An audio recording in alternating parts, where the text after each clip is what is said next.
Okay, Emmy fans, the real drama at the Emmys is in this race for best drama series. We've got lots of frontrunners. According to the odds at Gold Derby, we have Ozark, we have Succession, we have Better Call Saul, we have The Crown. I'm here with Libby Hill from Indiewire, Pete Hammond from Deadline Hollywood, Tim Gray from Variety. I'm Tom O'Neill from Gold Derby. Libby, to you, which shows are really out front to win Best Drama Series? Succession, period. Exclamation point. It's Succession's to lose. Whoa, like, okay, well, yeah, like this is me, like I'm a hardcore, like all the way. Succession is one of the best shows on television, sometimes feels like the only show on television. It is telling a very complex story. It is weirdly prescient at times with wealth disparity. It's just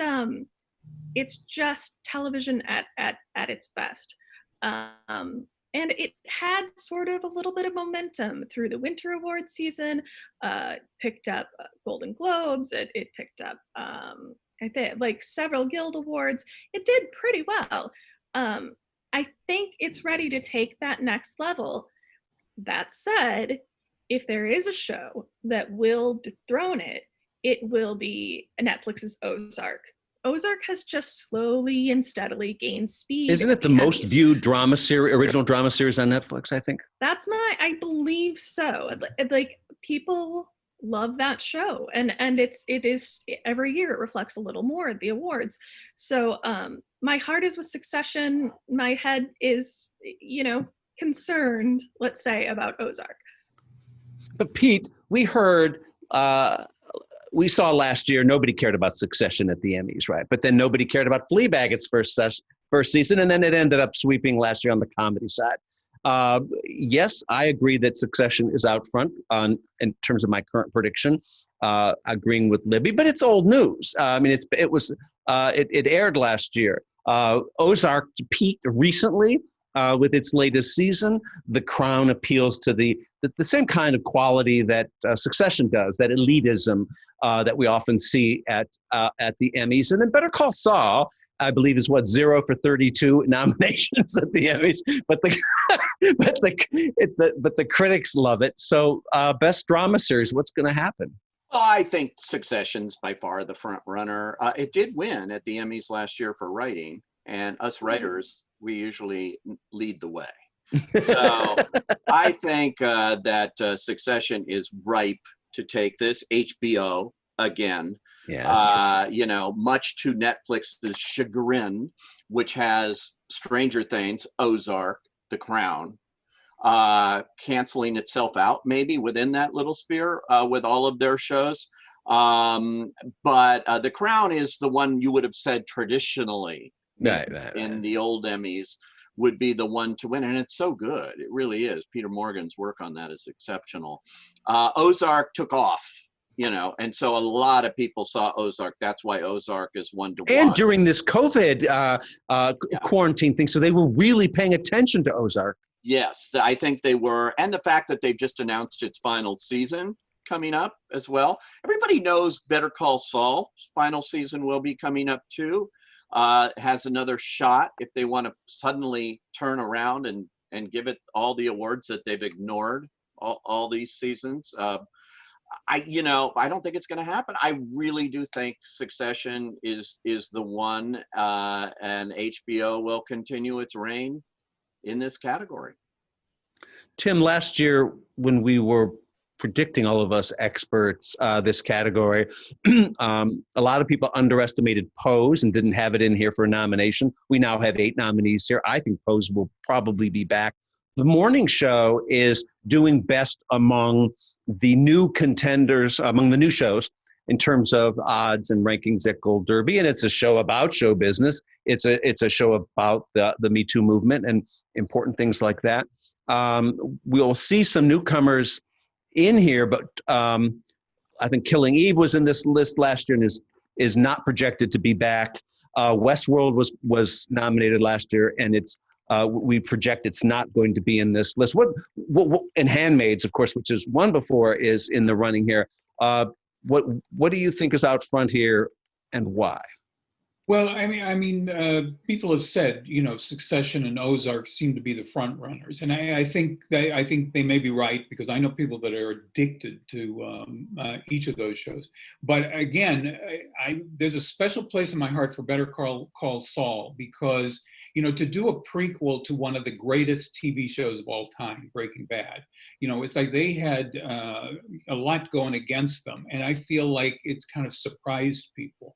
And surprise is always a good thing in awards. And also surprise, I think, fits into the morning show, because it was promoted so much in advance. It was like a triumph of packaging to get all those people together. But it turned out to be really good and a lot deeper and a lot more complicated than I thought. Again, I'd be really happy if they gave out 3 or 4 winners in each category. I know the other thing, Tom, the other thing on the morning show is Apple has thrown it all against the wall here with that show. I've never seen so much. It's as good as Tim says, and it was underestimated at first. And yeah, it's much really better, rallied. The critics sort of dismissed it, I think, because they reacted against the hype, as sometimes these critics will do. But it really, you watch those last 3 episodes, it's powerful stuff. And you made a good point, Tom. It's a show about television. Yeah. And so that could have an effect too, at least in landing it a nomination. But boy, are they spending money, particularly on television ads across the dial there. On getting this in there. Apple really wants to make a showing, and so well, it's also the worthy, and it's and they have a lot riding on this. They're just breaking into the original programming business, as we know. In terms of best drama actor, we have Brian Cox from Succession is the front runner, Pete, among the predictors at Gold Derby currently, but Jeremy Strong is really coming on strong, his co-star here. And we have Bob Odenkirk, who is overdue. We have Billy Porter, who won last year, and Jason Bateman, who won last year for Ozark as a director. Does that mean that he's poised now to break through as a winner on the acting side? What say you, Pete? Well, I love the race we have with the 2 Succession stars, because they're going against each other here, and that would be Jeremy Strong, who you didn't mention, and Brian Cox. And Jeremy Strong won the Critics' Choice Award, and Brian Cox won the Golden Globe Award. So we've got a draw going in on paper. Brian Cox is that kind of great character, Murdoch type of character, but Jeremy Strong is the Jodie Comer here. He's just so good, and it's so really just great in terms of that. So I think it's a battle between the two, but last year we saw Comer beating co-star, so I'm not going to say they cancel each other out and let it go to Bob Odenkirk, because every year I sit anywhere I'm sitting and say, Bob Odenkirk, it's his year. He is so good. Some of those episodes in Better Call Saul, just take a look at what he's doing this year. Actors will be impressed. And once again, I'm saying if there is a split, it's going to go to him, not necessarily Jason Bateman, who's very good in the show, but he won for directing, and I don't know that he's a big player in this particular category compared to some of his competition, which is good. Billy Porter, can he repeat? I don't know. I thought it was great that he won last year, and that was fantastic. And there's good people. The This Is Us gang seems to keep coming back year after year. Milo Ventimiglia and Sterling K. Brown. So we'll see them probably in this category, but I think it's those 2 in Succession versus Odenkirk. Libby, what I love about the Succession matchup is it kind of reflects the storyline on the show, right? You've got Brian Cox, this esteemed veteran in the showbiz industry, and his conniving, diabolical son, Jeremy Strong, who's determined to take Dad down. And in a way, that's very much reflective of what's going on in this category, isn't it? Or could be. Oh, sure. And I think that where the show ended up at the end of season 2 is reflective a little bit of like how I'm feeling about odds going into the Emmys. Like I'm giving Strong the edge just because the performance he's giving is so nuanced and deep and diverse. And Brian Cox is amazing. Like he's always amazing.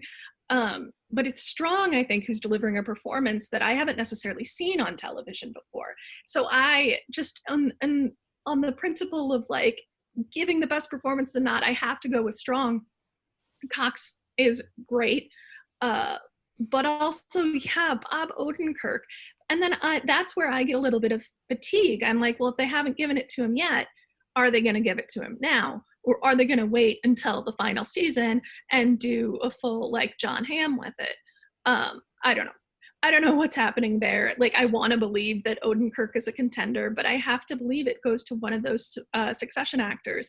Billy Porter, I think, will continue to get nominated throughout the rest of Pose. I don't know if he ever wins again. That felt a little bit like, welcome to the party, Pose. We see you. We see what you're doing. Billy He was really having a amazing. moment last year, too, on many fronts. Exactly. It really made sense. Yeah. Right. So, I mean, as far as zeitgeist things go, that's where the category lays right now in my eyes. Tim, we'll give you the final word here on Best Drama Actor.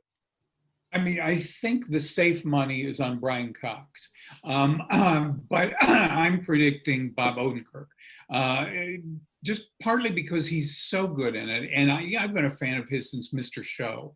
And, he continues to kind of broaden his range and surprise us. I think he's terrific. I also want to put in a good word for Freddie Highmore in The Good Doctor.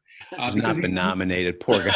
I know he's never nominated, and that show doesn't get much attention. I don't know why, but I mean, he's so good. So I don't know if Emmy voters are going to give him a little love, but I'm giving him a little love. I don't think they will suddenly find. I like Freddie Highmore a lot, but I'd be as surprised as I would be to see David Boreanaz nominated for SEAL Team, at this point with them. Yeah. So they just don't go there with the network TV shows outside of This Is Us. Yeah. Jennifer Aniston. Only 4 of us at Gold Derby have the guts right now of the experts to predict she's going to win, and I think she's going to win for the same reason she won SAG and was underestimated there. And that's, again, peer group voting on peers. Just like the Emmys, they're voting by peer group here. Jennifer Aniston in that race is up against Laura Linney, who, of course, what has she won? Like 4 out of the last 5 Emmys or something? Something like that. She's a real favorite. It's foolish to underestimate her. She was the breakout star of the past season of Ozark. Olivia Colman won the Oscar for a role that's very similar, meaning British monarch here. And then we have Elizabeth Moss, who's won here before Viola Davis's last season. Jodie Comer. Wow. Best actress. Well, it's interesting. You got a lot of names. Last year, I correctly predicted Jodie Comer would win this. You might remember. Her role is that kind of thing that voters gravitate to, as opposed to her co-star, Sandra Oh's. Both are very good in that. I don't see her repeating, but this is such a competitive category in all ways. You mentioned Jennifer Aniston. She's great in the show. I like Reese too. I like them both. They'll both probably get nominated. I would say it's really hard to call a winner here. I don't know where it's going to go right now. You have a lot of past winners, as you mentioned. Laura Linney is really good in Ozark, and she has won 4 Emmys for 4 different projects.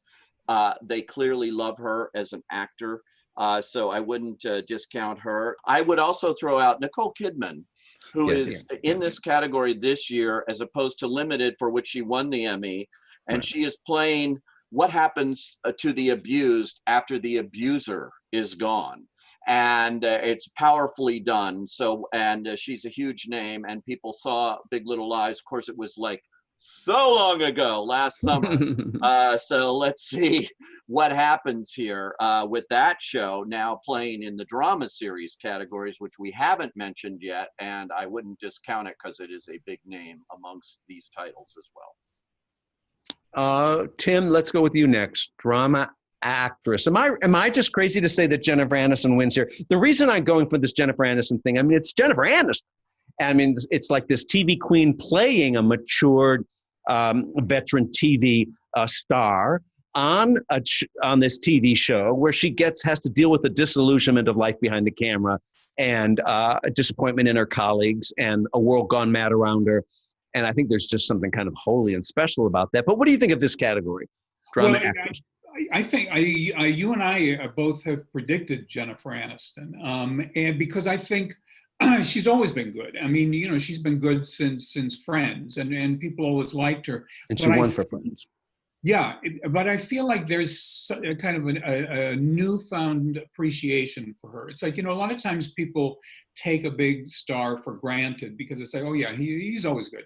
But then something kicks in, and it's not just campaigning. There's just something in the zeitgeist where I feel like with Jennifer Aniston, it's like, oh my God, it's like, yeah, we cannot take this woman for granted.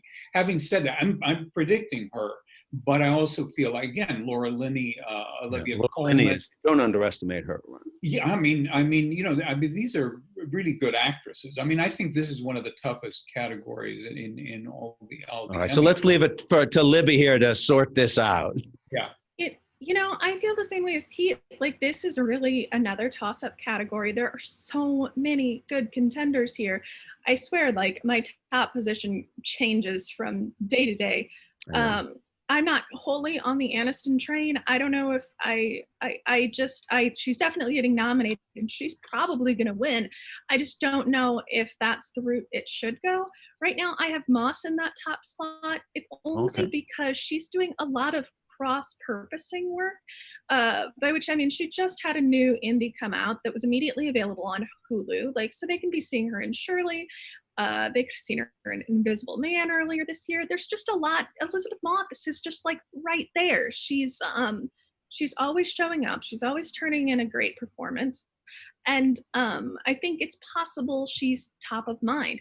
As for Laura Linney, like, I want to believe that she can win for Ozark, but she only got her first nomination for the show last year. She missed out in its first season, and she hasn't won an Emmy since 2013. Like, it's been a while. Like, I don't know how this all shakes out. I don't know how it shakes out with all of these former winners, all of these A-list stars.